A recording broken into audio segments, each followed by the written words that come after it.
मला एकच छोटासा प्रसंग मला आठवतो, प्रमोद महाजनांनी सांगितलेला. मला असं वाटतं उद्धवना पण तो माहिती निश्चित असणारच. बाळासाहेब कलानगरमध्ये अशी फेऱ्या मारायची आणि मला असं वाटतं ही गोष्ट असेल 86ची वगैरे, 86 नाही, 85 84 85 सालची गोष्ट असेल. आणि त्यावेळेला प्रमोद महाजनांना बाळासाहेब असं म्हणाले होते की प्रमोद, या देशातल्या हिंदूंना मी हिंदू म्हणून मतदान करायला लावीन आणि हिंदू मतदार तयार होतील. प्रमोद महाजन बोलले, बाळासाहेब शक्य नाही हे या देशामध्ये. ते बोलले, तू बाळासाहेब मला ओळखत नाहीस. आणि बाळासाहेबांनी या देशामध्ये हिंदूंना, हिंदू एक राजकीय शक्ती बनू शकते हे या देशामध्ये बाळासाहेबांनी सिद्ध करून दाखवलं. तोपर्यंत इतरांना कोणाला माहीत पण नव्हतं,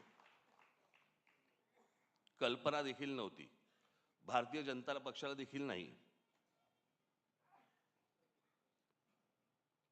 पण ज्या माणसाने, अर्थात त्यावेळेचं वातावरणच वेगळं होतं. त्यावेळेला वातावरण हे काही तयार केलेलं वातावरण नव्हतं, ते झालेलं वातावरण होतं. आणि त्या वातावरणामध्ये त्या बाळासाहेबांनी ज्यावेळेला तो विचार ज्यावेळेला या देशामध्ये फुंकला आणि त्याच्यानंतर जे यश सर्वार्थाने यायला लागलं, आज जर बाळासाहेब असते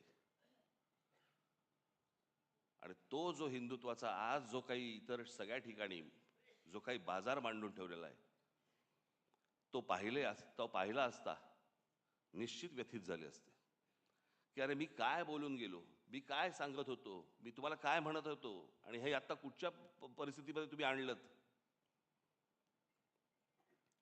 एखादी गोष्ट, एखादा माणूस ज्यावेळेला ती घडवतो, ती घडवल्यानंतर त्याचं पुढे बाकीचे लोक काय करतात, हा एक देश, हे एक्झाम्पल आहे, त्याचं उदाहरण आहे त्याचं.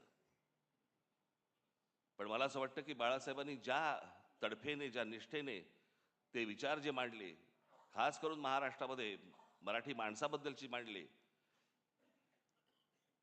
हिंदूंना त्यांनी हिंदू म्हणून जागृत केले,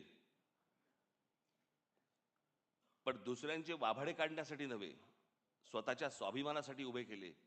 मला असं वाटतं की तो स्वाभिमान, ते प्रेम आपण सतत सगळेजण जागृत ठेवू, अशी एक मला आशा अपेक्षा आहे. हे वर्ष बाळासाहेबांचं जन्मशताब्दी वर्ष आहे. आज सुरुवात होते आहे. मलाही काही कल्पना सुचतील, मला असं वाटतं उद्धवनाही सुचतील, तुम्हालाही काही सुचतील.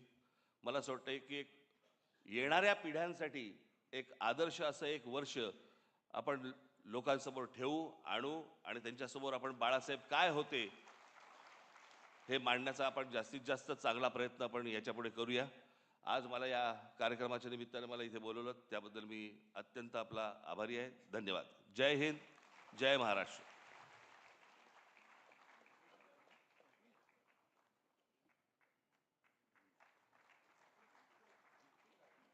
माझ्या मित्राच्या मुलीचं